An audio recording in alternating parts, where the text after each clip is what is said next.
good morning, good afternoon, or good evening, depending on where and when you happen to be catching this little rumination. It's a curious thing, isn't it? This incessant human need to know, to pin things down, to categorize, to define. We're taught from childhood that knowledge is power, that certainty is the ultimate prize.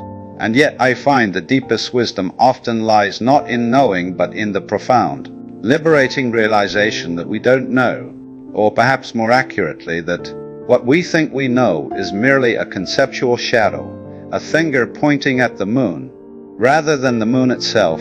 Think about it. We construct these elaborate mental models of the universe, of ourselves, of God.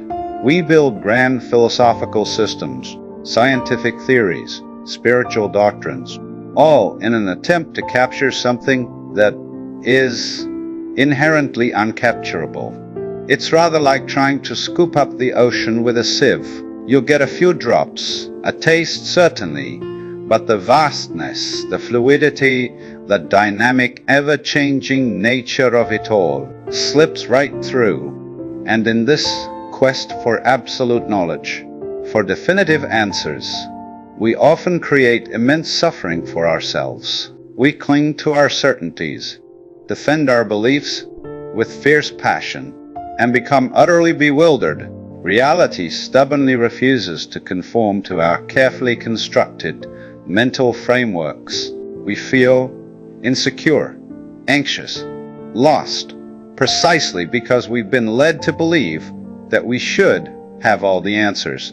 But what if the very act of seeking to know, in this absolute definitive sense, is the source of our predicament? What if the path to genuine understanding, to a true sense of belonging in the cosmos, is through a radical embrace of not knowing? Not as ignorance, mind you, not as a refusal to learn, but as a recognition of the inherent mystery of existence. Let's consider the nature of concepts themselves. A word, a definition, a theory. These are all tools, aren't they? They're immensely useful for navigating the practicalities of life. We need words to communicate, concepts to organize our experience. But they are not the experience itself. The menu is not the meal. The map is not the territory. And yet we constantly confuse the two. We fall in love with the map, with the concept, and forget that it's merely a representation. We argue vehemently about the map, rather than exploring the actual landscape it purports to describe. Take the concept of self. We have this ingrained notion that there's a distinct, separate me, residing somewhere behind the eyes, pulling the strings, experiencing the world. This ego, this soul, this individual entity. And we spend a great deal of our lives trying to shore up this self, to protect it, to define it, to make it feel important and permanent. But when you look closely, when you really feel into your experience, can you pinpoint it? Is it your thoughts, your emotions, your body? All these things are constantly changing, aren't they? Your thoughts arise and dissolve. Your emotions ebb and flow. Your body is a process, a river of cells, constantly being born and dying. If the self is identified with any of these, then the self is also impermanent, fluid, and what a relief that can be, to realize that this sense of a fixed, separate self is largely a construct, a convenient fiction for the purposes of social interaction and memory. It's like the wake of a boat. It seems to be a distinct thing, but it has no independent existence apart from the boat's movement through the water. It's a pattern, an event, not a solid entity. When we cling to the idea of a solid, separate self, we inevitably create a sense of alienation. We feel separate from the world, separate from others, separate even from our own true nature. We draw a boundary, a conceptual skin, and then wonder why we feel lonely on the inside. But what if that boundary is an illusion? What if you are not merely in the universe, but are the universe? expressing itself in this particular form, at this particular moment.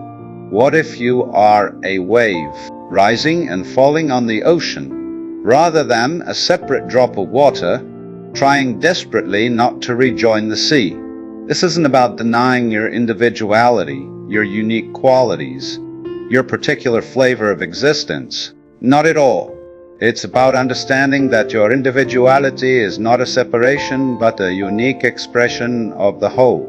Just as a wave is distinct with its own shape and momentum, but is never separate from the ocean itself, and this realization, this letting go of the desperate need to define and contain the self, is where true freedom begins. It's where the anxiety about who I am starts to dissolve, because the question itself begins to seem point. You are what's happening. Let's turn our attention now to the broader implications of this not knowing for our understanding of the world, and indeed, of the divine. For centuries, theologians and philosophers have grappled with the nature of God, attempting to define the indefinables, to conceptualize the unconceptualizable. They've given God names, attributes, commandments, and stories, and in doing so, they've often created a deity in humanity's own image, a cosmic parent, a benevolent dictator. But what if God, or ultimate reality, is not something that can be known through concepts and definitions? What if the divine is precisely that which eludes all conceptual grasping? The Taoists have a wonderful saying: the Tao that can be told is not the eternal Tao, and it's similar for any ultimate reality. The moment you try to put it into words, to define it, you've already reduced it, limited it, made it into something it is not. This doesn't mean that religious and spiritual traditions are worthless. They are often incredibly rich tapestries of metaphors, symbols, and practices designed to point beyond the conceptual. They are finger paintings of the moon, inviting us to look up at the actual moon. But too often we get fixated on the finger painting itself, believing it to be the moon. And then we start arguing about whose finger painting is the most accurate. True spirituality, I think, is not about believing in a particular set of doctrines or adhering to a rigid moral code. It's about a direct, unmediated experience of the universe, an open-hearted engagement with the mystery. It's about realizing that the sacred isn't something separate and out there, is woven into the very fabric of existence, including your own being. When you look at a tree, truly look at it, without immediately applying the label, without thinking about its botanical classification or its commercial value, just seeing the intricate pattern of its branches, the texture of its bark, the way its leaves dance in the breeze. In that moment, free from the conceptual overlay, there is a direct apprehension of its treeness, its sheer, vibrant existence. And in that apprehension, there is a connection, a sense of unity that goes beyond words. That, I believe, is the essence of true knowing, not the accumulation of facts and definitions.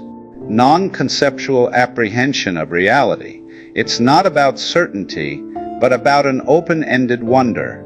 It's about being fully present to what is, without imposing our mental categories upon it.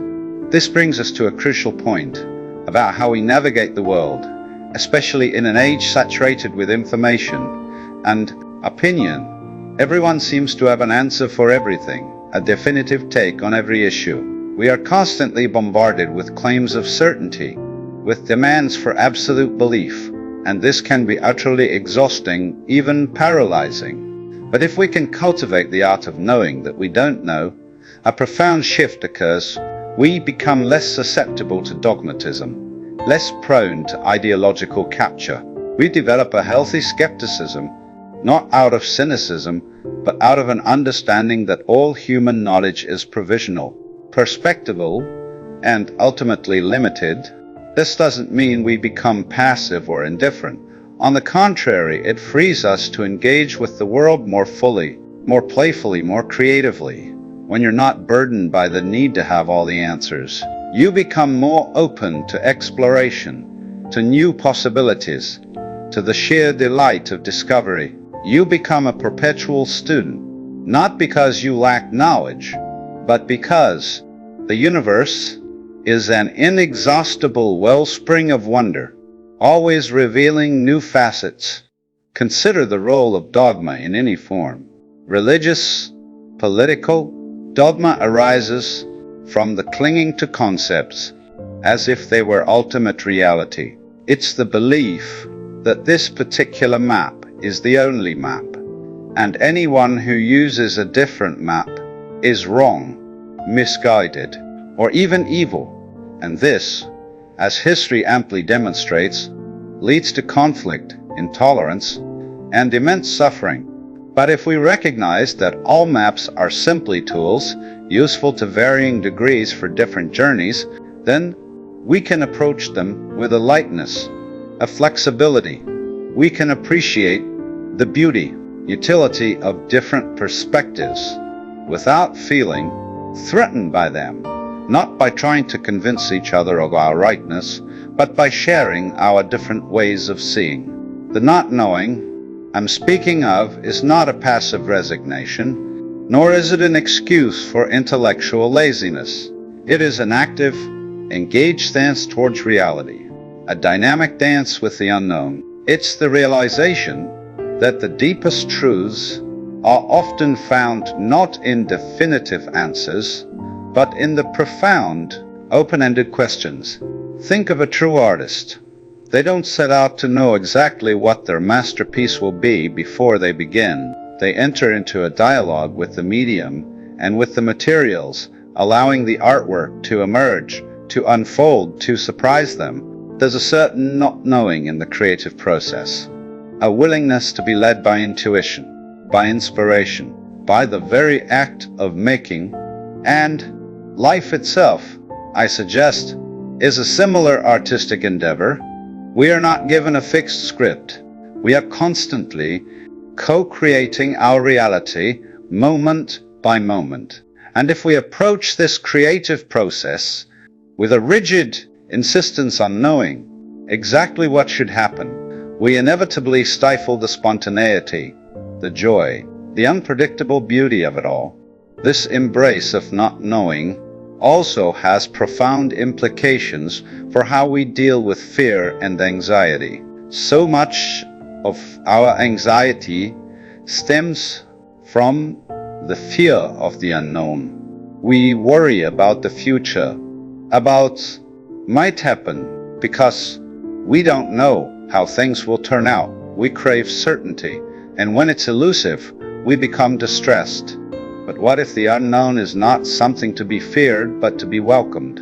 What if it's the very source of life's vitality, its richness, its potential? The future by its very nature is unknown, and it's in that not knowing that all possibilities reside. If everything were predetermined, if we knew everything, life would be utterly boring. There would be no adventure, no surprise, no genuine growth. So, instead of resisting the unknown, instead of trying desperately to force it into the familiar confines of our conceptual boxes, we can learn to lean into it. We can cultivate a sense of trust in the unfolding of life, a confidence that whatever arises, we have the capacity to meet it, to adapt to it, to learn from it.